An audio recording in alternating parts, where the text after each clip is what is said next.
Assalamualaikum warahmatullahi wabarakatuh.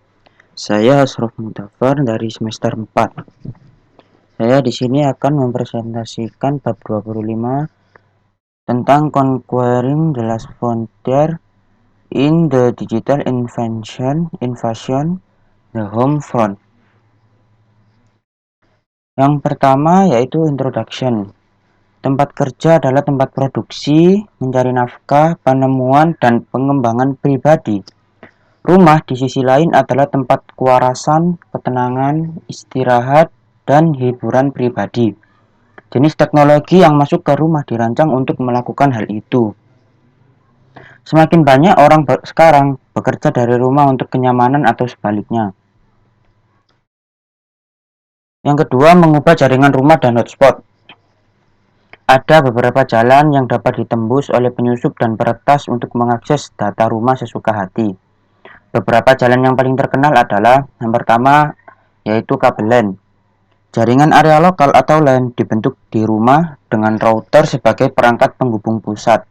Sebuah router dapat memiliki beberapa port yang disebut RJ45S yang dapat menghubungkan beberapa perangkat di dalam rumah. Kemudian ada jaringan rumah nirkabel. Ada beberapa jenis jaringan nirkabel yang dapat ditemukan di rumah. Yang pertama yaitu Wireless Personal Area Network atau WPANS. Jaringan ini berdasarkan standar IEEE 802.15.4 tahun 2004 menghubungkan perangkat rumah dalam kisaran antara 10 sampai 100 meter dengan kecepatan transfer 250 kB per second. Kemudian jaringan area lokal nirkabel atau WLAN atau WiFi.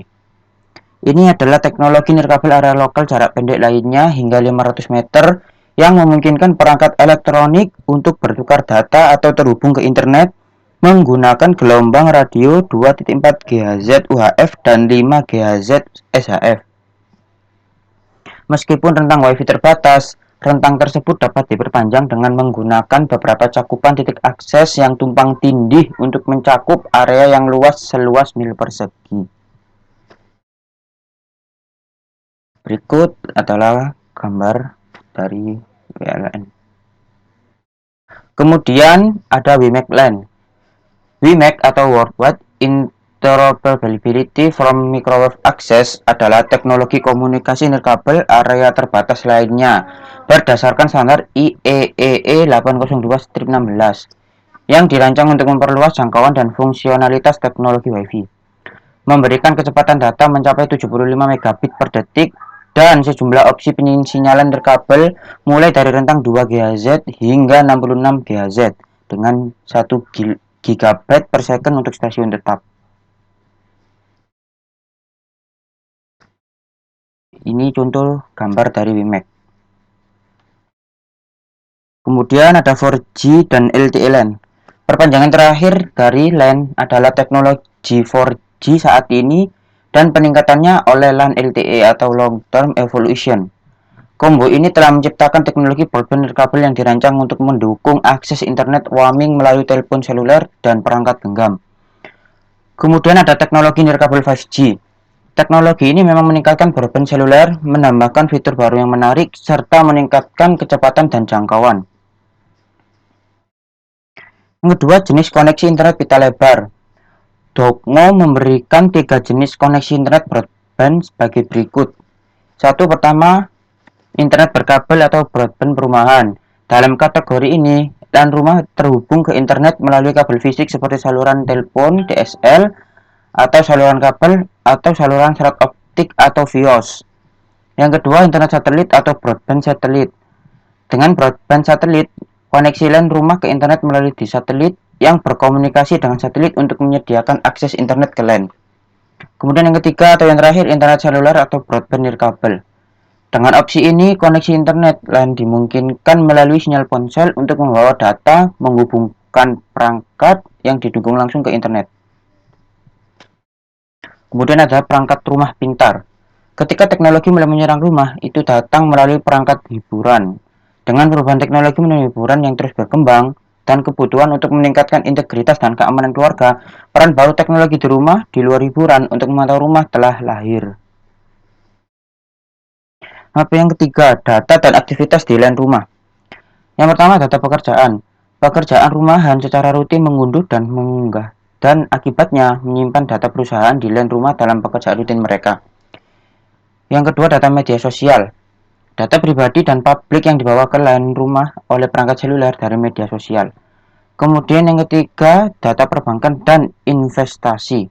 Melakukan aktivitas perbankan online apapun di LAN rumah, mentransfer data sensitif bolak-balik antara LAN keluarga dan server bankir.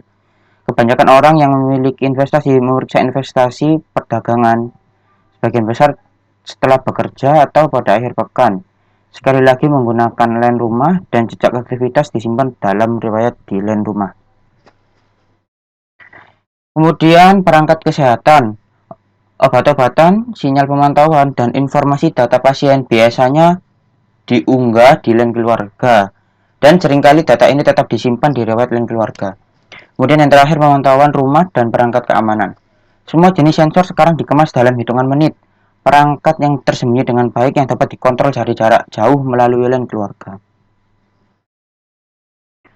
Bab keempat, ancaman terhadap home dan LAN rumah. Yang pertama, ancaman paling umum terhadap rumah dan perumahan. Metode paling umum yang digunakan oleh penyusup untuk mendapatkan kendali atas komputer rumah dijelaskan secara singkat oleh CRT dalam keamanan jaringan rumah. Yang pertama, program kuda Troya. Yang kedua, program pintu belakang dan administrasi jarak jauh. Yang ketiga, denial of service atau DOS. Yang keempat, menggunakan kode seluler atau Java atau JavaScript atau ActiveX. Yang kelima, pembuatan skrip lintas situs. Yang keenam, lewat email spoofing. Yang ketujuh, lewat virus yang terbawa email. Yang kedelapan, ekstensi file tersembunyi. Dan yang terakhir adalah paket sniffing. Kemudian tindakan untuk mencegah LAN keluarga. Langkah yang paling direkomendasikan yang dapat dilakukan oleh pemilik rumah dan pengguna LAN rumah adalah CRT. Yang pertama, konsultasikan dengan personel pendukung sistem Anda jika Anda bekerja dari rumah. Gunakan perangkat lunak, perlindungan virus, seperti SmartDAV atau Avast. Gunakan firewall. Jangan buka lembaran email yang tidak diketahui. Jangan menjalankan program yang hasilnya tidak diketahui. Nonaktifkan ekstensi nama file tersembunyi. Jaga agar semua aplikasi termasuk sistem operasi Anda ditambal. Matikan komputer Anda atau putuskan koneksi dari jaringan jika tidak digunakan. Nonaktifkan Java atau JavaScript dan ActiveX jika memungkinkan. Nonaktifkan fitur scripting dalam program email. Buat cadangan data penting secara teratur. Yang terakhir, buatlah boot disk jika komputer Anda rusak atau terganggu. Kemudian menggunakan enkripsi untuk melindungi LAN keluarga. Lawrence Miller dalam The Essential of Setting Up a Wireless Network, Wireless Security Protocol WEP, WPA, and WPA2 membahas 3 protokol paling populer sebagai berikut. Wired Equivalent Privacy atau WEP, protokol enkripsi asli yang dikembangkan untuk jaringan nirkabel. Kemudian yang kedua, Wi-Fi Protected Access atau WPA, berfungsi untuk lebih memperkuat jaringan nirkabel dan fungsi untuk protokol yang lebih baru. Kemudian yang ketiga, Wi-Fi Protect Access versi 2 atau WPA 2. Ini meningkatkan WPA dengan memperkenalkan penggunaan Advanced Encryption Standard atau AES untuk enkripsi. Melindungi LAN keluarga dengan protokol yang diketahui. Komisi Komunikasi Federal AS menyarankan langkah-langkah keamanan berikut yang harus diambil. Yang pertama, aktifkan enkripsi, kemudian aktifkan firewall, kemudian ubah kata sandi default, kemudian ubah nama default jaringan, matikan penyiaran nama jaringan, dan yang terakhir gunakan filter alamat MAC. Mungkin itu saja yang dapat saya sampaikan, ada kurang lebihnya saya mohon maaf. Terima kasih. Wassalamualaikum warahmatullahi wabarakatuh.